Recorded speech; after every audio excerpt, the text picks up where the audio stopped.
Forward test നിങ്ങൾ കേട്ടിട്ടുണ്ടോ? Rotary ഇൻ്റർനാഷണലിൻ്റെ മെമ്പർമാരിൽ ചിരപരിചിതമാണ് ആ വാക്ക്. ജീവിത വ്യവഹാരത്തിൻ്റെ നിഖില മേഖലകളിലും ധാർമ്മിക നിലവാരം പുലർത്തുവാനുള്ള ഒരു നൈതിക പരിശോധനയാണ് four way test. 1932 Herbert J Taylor എന്ന ഒരു അമേരിക്കൻ ബിസിനസ് എക്സിക്യൂട്ടീവ് ലോകത്തിന് സമ്മാനിച്ചതാണ് ആ ടെസ്റ്റ്. അതിങ്ങനെയാണ്: ഈസ് ഇറ്റ് ദി ട്രൂത്ത്?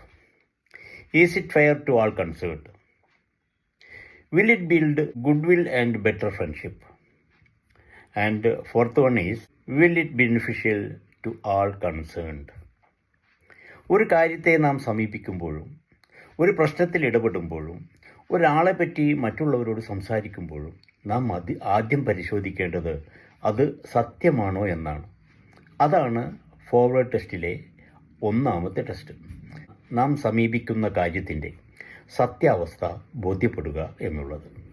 രണ്ടാമതായി പറയുന്നത്, അതിൽ നാം ഇടപെട്ടാൽ, ആ കാര്യത്തിൽ നാം ഇടപെട്ടാൽ അല്ലെങ്കിൽ ഒരു അഭിപ്രായം പറഞ്ഞാൽ ബന്ധപ്പെട്ടവർക്ക് അത് ഹിതകരമാകുമോ എന്ന് പരിശോധിക്കണം. Is it fair to all concerned? മൂന്നാമത്തേത്, നമ്മുടെ ബന്ധപ്പെടൽ ഒരു നല്ല സൗഹൃദമുണ്ടാക്കാനും സൗമനസ്യമുണ്ടാക്കാനും ഉപകാരപ്പെടുമോ എന്നുള്ളതാണ്.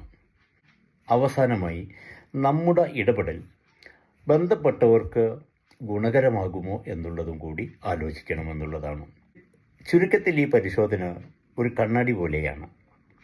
നമ്മുടെ പ്രവർത്തനത്തെയും പെരുമാറ്റത്തെയുമൊക്കെ സ്വയം ഒന്ന് പരിശോധിക്കുവാനും വിലയിരുത്തുവാനും വിമലീകരിക്കുവാനുമുള്ള ഒരു ഉപാധി. റോട്ടറി ഇൻ്റർനാഷണലിൻ്റെ പ്രസിഡൻ്റായിരുന്നു ഹെർബർട്ട് ജെ ടൈലർ. അദ്ദേഹത്തിന് ഒരു ബിഗ് സല്യൂട്ട്.